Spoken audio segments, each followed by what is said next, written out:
को एनिमे देखने का टाइम नहीं मिल पाता होगा, और अगर टाइम होता भी है तो उसमें कुछ बढ़िया एक्सपीरियंस वाली एनिमे ढूंढना बहुत ज्यादा मुश्किल हो जाता है। तो यार फिक्र मत करो, आज के वीडियो मैंने सिर्फ तुम्हारे लिए बनाई है, जिसमें मैं बताने वाला हूँ 10 वेरी शॉर्ट एनिमेस के बारे में, जिनको तुम सिर्फ एक दिन के अंदर अंदर फिनिश कर सकते हो। मतलब इतना समझ लो कि ये सारी एनिमे है तो छोटा पैकेज, बट धमाका बहुत बड़े लेवल पे करेगी। और हाँ, इस लिस्ट के अंदर मैंने जितनी भी एनिमे रखी है वो सारी की सारी एनिमे तुम्हें हिंदी डब में अवेलेबल मिल जाएगी। प्लस ये एनिमे अलग अलग जॉनर से भरी हुई है, तो भाई वीडियो को पूरी एंड कर देखना ताकि तुमसे कुछ कमाल की सीरीज मिस ना हो जाए। तो बिना किसी तरीके let's go.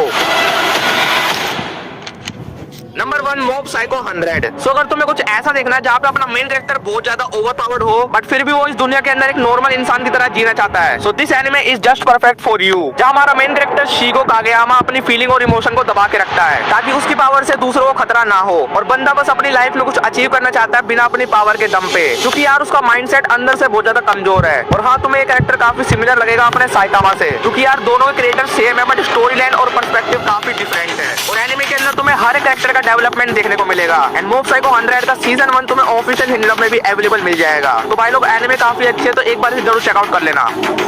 Number 2 Devil May Cry. तो अब अगर तुम्हें full on action with coolest main character कहीं देखना है तो Devil May Cry anime is better choice for you. जहां हमारा मेन कैरेक्टर डांटे एक प्रोफेशनल डीमन हंटर होता है और वो पैसों के लिए डीमंस को मारता है। और हाँ, शुरू में तुम्हें डीमंस बहुत ज्यादा बुरे लगेंगे, बट आगे चल के तुम्हारा डीमंस को लेकर नजरिया चेंज होने वाला है। और अपने डांटे के पास एक रेड कलर का पेंडेंट भी होता है जो इस एनिमे के अंदर आगे चल के एक बहुत बड़ा रोल प्ले करेगा। एंड इसी वजह से डीमंस और ह्यूमंस अपने डांटे को पकड़ना चाहते हैं। अब भाई मैं इससे ज्यादा और कुछ नहीं बताऊंगा, क्योंकि इस एनिमे के सिर्फ 8 ही एपिसोड है एंड इसका हर एक एपिसोड फुल क्रेजी एक्शन से भरा हुआ है। और यार ये एनिमे तुम्हें नेटफ्लिक्स पे अवेलेबल मिल जाएगा हिंदी डब में, जो तुम 5 या 6 घंटे में इजीली फिनिश कर सकते हो।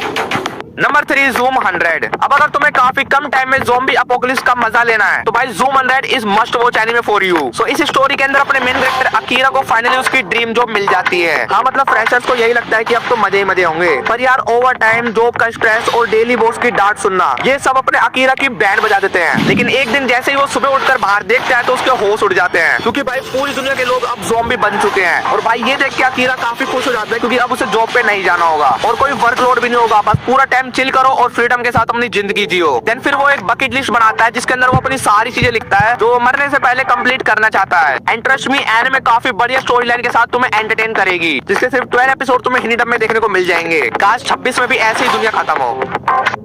Number 4 the angel next door spoil me routine. तो अभी यार तुम में से बहुत से लोगों की स्कूल में कोई ना कोई तो क्रश रही होगी, और वो लड़की ऑब्वियसली बहुत ज्यादा सुंदर भी होगी, जिस कारण पूरा स्कूल उसका दीवाना होगा। मतलब सब लड़कों की वो ड्रीम गर्ल होगी। तो भाई अब तुम्हें लगता है कि वो ऑलरेडी इतनी पॉपुलर है, उसके इतने हैंडसम दोस्त हैं, तो वो क्यों ही मुझ जैसे इंट्रोवर्ट लड़के से प्यार करेगी, इसीलिए तुम यही सोच के उसे बुला देते हो। बट कुछ टाइम बाद तुम्हें पता चलता है कि वो एंजल जैसी लड़की तुम्हारी ही पड़ोसन है। मतलब इतना समझ लो कि दोनों की दुनिया काफी अलग है, बट दोनों के दिल काफी नजदीक भी है। अब यही सेम इंसिडेंट अपने मेन कैरेक्टर के साथ भी होता है, और भाई धीरे दोनों की बातें होती है, दोनों एक फ्रेंड जोन में आते हैं, और दोनों के दिल कैसे मिलते हैं तुम्हें ये एनिमे के अंदर बहुत ब्यूटीफुल तरीके से दिखाया गया है। तो भाई मैं तो बोलूंगा ये एनिमे बिल्कुल प्योर रोमांस से भरी हुई है, तो रोमांस के दीवानों इस एनिमे को बिल्कुल भी मिस मत करना। Number 5 free Erin. तो एक बार इमेजिन करो कि तुम अपनी पूरी जिंदगी के सिर्फ 10 साल एक बड़े से एडवेंचर में लगा देते हो और अपने दोस्त के साथ दुनिया भी बचा लेते हो, लेकिन जब सब खत्म होता है तो तुम्हें रियलाइज होता है कि तुम्हारे लिए ये तो सिर्फ एक छोटा सा चैप्टर था और तुम्हारे दोस्त के लिए वो पूरी जिंदगी थी। एंड यही फील देता है ये होलसम एनिमे, जहाँ ये स्टोरी एक फ्री एरिन नाम की लड़की के अराउंड रिवॉल्व करती है, और वो एक एल्फ मेज है जो अपनी पार्टी के साथ डीमन किंग को हरा देती है। लेकिन तो सही है कि एल्फ की लाइफ स्पैन बहुत ज्यादा लंबी होती है, तो भाई अपनी फ्री एरिन के लिए 10-20 साल कुछ भी नहीं थे, पर अपने इंसानों के लिए वो पूरा लाइफ टाइम था। और जब वो दोस्त यादों की वैल्यू समझने लगती है तब तक काफी देर हो चुकी थी, और उसे बहुत ज्यादा रिग्रेट भी होता है, काश मैं उस टाइम अपनी फीलिंग को समझ पाती, काश मैं भी एक नॉर्मल लाइफ जी पाती। बट फ्री एरिन अपनी किस्मत को एक्सेप्ट करके दोबारा से एक न्यू जर्नी पे निकल जाती है, और फिर शुरू होता है उसकी लाइफ का एक न्यू चैप्टर, जिसके अंदर वो दोस्ती, प्यार, यादें असली में क्या होती है वो ये समझती है। इस एनिमे की सबसे बड़ी स्ट्रेंथ है उसकी इमोशनल स्टोरी टेलिंग। हर एपिसोड एक छोटी सी कहानी के थ्रू हमें लाइफ लेसन देता है, कभी एक फेयरवेल तो कभी एक छोटी सी याद और कभी एक छोटी सी मुस्कान। फ्री एरिन एनिमे हमें सिखाता है कि टाइम सबके लिए अलग है, लेकिन इमोशन को कोई दबा नहीं सकता। सो अगर तुम्हें कुछ light hearted simple slice of life story कहीं देखनी है तो ये एनिमे तुम्हें बहुत ज्यादा पसंद आने वाली है। एंड इसका नेक्स्ट ईयर सेकंड सीजन भी आने वाला है, तो अभी जाके इस एनिमे को देख लो। और हाँ, मैं इस वीडियो के अंदर जितने भी एनिमे बता रहा हूँ सारी की सारी वर्थ वॉचिंग है, तो भाई ट्रस्ट मी, इसके अंदर तुम्हारा कोई भी टाइम वेस्ट नहीं होगा। सो अपनी 6th एनिमे है साइबरपंक एज रनर। तो भाई मैं इस लिस्ट के अंदर से गारंटी के साथ बोल सकता हूँ कि ये एनिमे की स्टोरी लाइन तुम्हें काफी ज्यादा पसंद आएगी। वो इसलिए क्योंकि ये एनिमे 2023 में एनिमे ऑफ द ईयर का अवार्ड विन कर चुका है। अब इस साइबरपंक नाम की दुनिया में एक ही रूल है, या तो सर्वाइव करो या फिर सिस्टम के हाथों अपने आप को बर्बाद कर लो। और अगर तुमने साइबरपंक का गेम खेला है तो इतना समझ लो कि ये उसका ही एनिमे अडेप्टेशन है और तुम इस साल जाओगे गेम के अंदर जाके एक्सप्लोर कर सकते हो। पर हाँ, एनिमे की स्टोरी लाइन गेम से काफी अलग है, जहाँ में डेविड नाम के एक लड़के की कहानी दिखाई जाती है जो बहुत ज्यादा गरीब है और अपना डेविड अपनी लाइफ में कुछ बड़ा हासिल करना चाहता है ताकि वो अपनी माँ को प्राउड फील करा सके। पर एक दिन उसकी माँ की डेथ हो जाती है और अपना डेविड स्कूल छोड़ देता है और यहाँ तक कि वो अपनी बॉडी के अंदर कुछ पार्ट्स को इंस्टॉल भी करा लेता है ताकि वो पहले से और ज्यादा स्ट्रॉन्ग बन सके। और फिर वो मिलता है एक खतरनाक टीम से जिनका नाम है एज रनर्स, और वहीं से इस एनिमे का एक्शन अपनी पीक पे चला जाता है। यार इस एनिमे का character designing, animation, plot twist सब कुछ टॉप नॉच है। तो अब मैं इस एनिमे के बारे में ज्यादा कुछ नहीं बोलूंगा, बस एक बार इस ऑसम एनिमे को जाके देखो और अपना एक्सपीरियंस मुझे कमेंट के अंदर जरूर बताना। Number 7 Victoria wand and sword. अब अगर तुम्हें हैरी पॉटर या फिर मैजिकल टाइप की सीरीज कहीं देखनी है तो Victoria wand and sword anime तुम्हें शॉर्ट टाइम में काफी अच्छा एक्सपीरियंस कराएगी। तो ये एक ऐसी दुनिया है जहाँ पे हर जगह मैजिक का राज है, यहाँ हर इंसान की जिंदगी मैजिक से ही चलती है। और इस दुनिया के अंदर अपने मेन कैरेक्टर विल शेल्फर्ड को बिल्कुल भी मैजिक नहीं आता। बेचारा बचपन से मेहनत करता आ रहा है बट कभी ये एक सिंगल स्पेल को यूज नहीं कर पाता, जिस वजह से उसका स्कूल के अंदर बहुत ज्यादा मजाक उड़ाया जाता है। और बचपन में उसकी एक चाइल्डहुड फ्रेंड अल्फारिया से वो एक प्रॉमिस भी करता है कि हम दोनों बड़े होकर एक मागिया वेंडर बनेंगे, मतलब बहुत ज्यादा पावरफुल मैजिक यूजर बनेंगे। बट अपनी अल्फारिया बचपन से ही बहुत ज्यादा टैलेंटेड थी और वो एक वोटर यूजर मागिया वेंडर भी बन जाती है। लेकिन वही अपना विल शेल्फर्ड बहुत ज्यादा कमजोर रह जाता है, लेकिन भाई मानना पड़ेगा अभी भी उसने हिम्मत नहीं आ रही है। तो क्या वो अपने सपने को पूरा कर पाएगा या नहीं, ये तो तुम्हें इस एनिमे को देखने के बाद ही पता लग पाएगा। और एनिमे के एक्शन काफी फ्लैशी और स्मूथ है, तो एक बार इस एनिमे को जरूर चेकआउट कर लेना।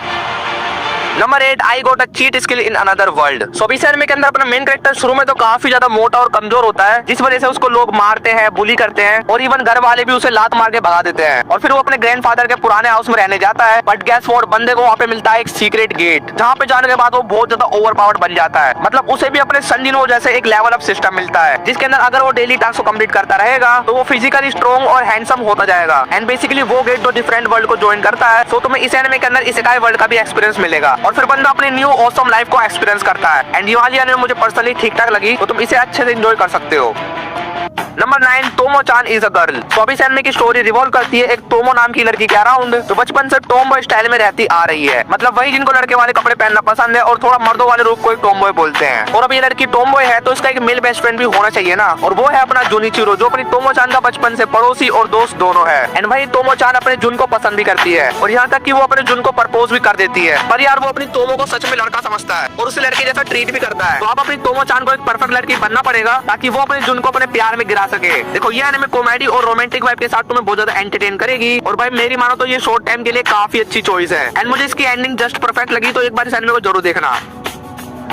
Number 10 god games we play. तो जस्ट इमेजिन करो कि एक ऐसी दुनिया है जहाँ हर प्रॉब्लम का सॉल्यूशन एक सिंपल चीज पे डिपेंड करता है, जो है एक गेम, और वो भी छोटे मोटे गेम्स नहीं बल्कि गॉड लेवल गेम्स। और यही कॉन्सेप्ट लेकर आता है ये एनिमे, जिसका नाम है गॉड गेम्स वी प्ले। तो स्टोरी स्टार्ट होती है एक मिस्टीरियस और थ्रिलिंग कॉन्सेप्ट से, जहाँ पे ह्यूमंस और गॉड एक दूसरे के अगेंस्ट कॉम्पीट करते हैं। और ये गेम सिर्फ एंटरटेनमेंट नहीं बल्कि इंसान के फ्यूचर और पावर को ये गेम डिसाइड करती है। अब अगर किसी इंसान ने गेम को 10 बार जीत लिया तो वो गॉड से कुछ भी मांग सकता है, पर अगर वो 3 बार लगातार हार गया तो वो कभी ये गेम को नहीं खेल पाएगा। एंड इस गेम को अपना मेन कैरेक्टर भी खेलता है, जो बचपन से एक प्रो लेवल का गेमर है। देखो एनिमे तो मुझे बिल्कुल सिंपल लगी, बट अगर तुम्हें सर्वाइवल गेम जैसी सीरीज देखना पसंद है तो ये एनिमे तुम्हें वैसा ही थ्रिल देगी। और भाई इसमें हर गेम के रूल बहुत ज्यादा यूनिक होता है, जो तुम्हें एक्साइटमेंट से भर देगी। और हाँ, ये सारी की सारी एनिमे तुम क्रंचीरोल पे एंजॉय कर सकते हो। बाकी शॉर्ट टाइम के लिए तुम्हें कुछ अगर बढ़िया एक्सपीरियंस करना है तो ये 10 की 10 एनिमे तुम्हारे लिए एकदम परफेक्ट है। और हाँ, मैंने इसके पार्ट 2 की लिस्ट ऑलरेडी बना ली है, तो जैसे इस वीडियो पे 10 के व्यूज आ जाएंगे तो मैं इसका नेक्स्ट पार्ट भी अपलोड कर दूंगा। तो अगर तुम्हें इसका नेक्स्ट पार्ट चाहिए तो वीडियो को एक लाइक कर देना, चैनल को सब्सक्राइब कर देना।